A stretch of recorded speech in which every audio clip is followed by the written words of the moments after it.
Welcome back. Let's make some apple pie filling and some apple juice today, shall we? I will include the link to the video of the process that I'm using. It's by Ruthann Zimmerman and it's just her apple pie filling. And it looks very simple. It's my first time doing it. But we're using Crimson Crisp apples from Pennsylvania. And let me tell you what, if you want the epitome of fall, here it is right here. This apple is so good. So I have a thicker slicer to go on my Pampered Chef. Uh-oh.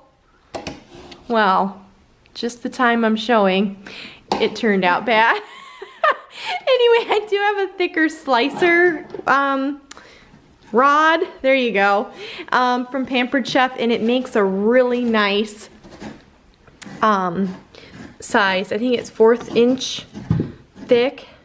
And then we're just cutting them in fourths and we'll be doing our apple pie filling. So I've printed out her recipe, which is really simple. The only different thing that you're going to be using for it is this ThermFlow, and it's for canning. It's like a cornstarch, and you're just going to be mixing your water, sugar, salt, and cinnamon together and bringing it to a boil, and then we'll stir in our ThermFlow mixed with water, which I haven't measured out yet, and thicken it and put in our apples. So it's a really easy process, and I think it's only water bathing for 20 minutes or something, but this is the apples we're dealing with. We've got Honeycrisp and Fuji, and then more of the Crimson Crisp, and they are just so delicious. And yeah, that's what we're doing. At this point, we're trying to figure out how that many apples goes into that much. This stuff is so thick.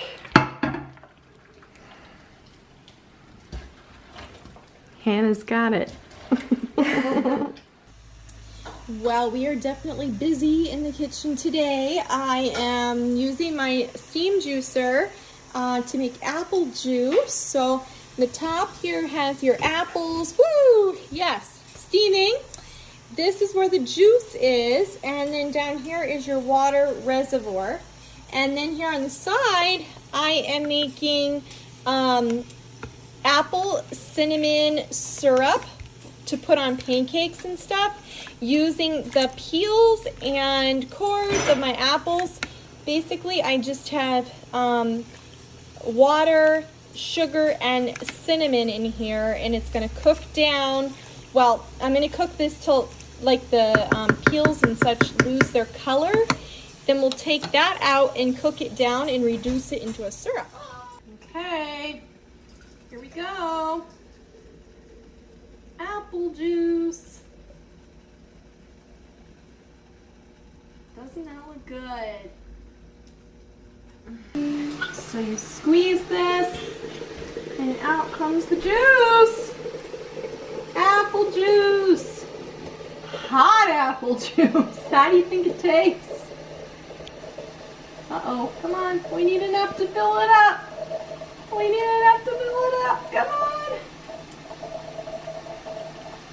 Ah. Oh no. I've already filled 1 quart, but I'd like enough to fill because it's gonna seal. Yeah. Unless you ice it and drink it. Oh my goodness, it's hot. It's so hot. It's like, so the close. Steam coming up. I know. The steam coming up is legit burning me. You should use a jar instead of focusing on. Oh no! Come on, have enough. So we have the steam juicer filled to the brim with more apples, and they will continue to cook down and create the juice. And then over here I have the pulp that I have mixed some sweetener and like cinnamon and all kinds of different spices with. And I'm just gonna make kind of a chunky applesauce. Did you hear that? I heard a nice pop from one of my jars over here. I've got the apple pie filling, and then I have 3 quarts, whoop, there's another one, of apple juice. So exciting, you guys. So I'm taking the apple peels and cores, mixing it with water, cinnamon, and sugar, and I'm going to be cooking them down until they lose their color, straining it out, and then cooking it down into an apple cinnamon syrup that you can put over the top of pancakes. And I'm just going to be canning that up. I've already made like apple scrap or apple cider vinegar, however you want to say it. It is apple scrap vinegar, but anyway, I've already done that with apple scraps. And I could do like a jelly. I think an apple peel jelly you can do as well. This is going to be very similar to that, but it's going to be a syrup that you can put on top of pancakes and waffles. So while our juice and sauce is cooking down, you can also make fruit leather with the pulp from the apples or applesauce. So we may do some fruit leather as well. The main thing to note, I think, with the steam juicer is that it takes time. So, you know, just have other things going on and then you'll be fine.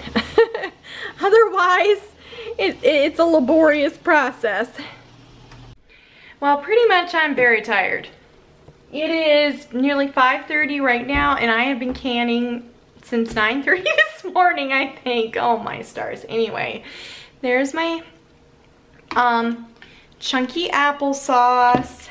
This is the last bit that I'm doing right now, and be sending it into the water bath, and then I am done.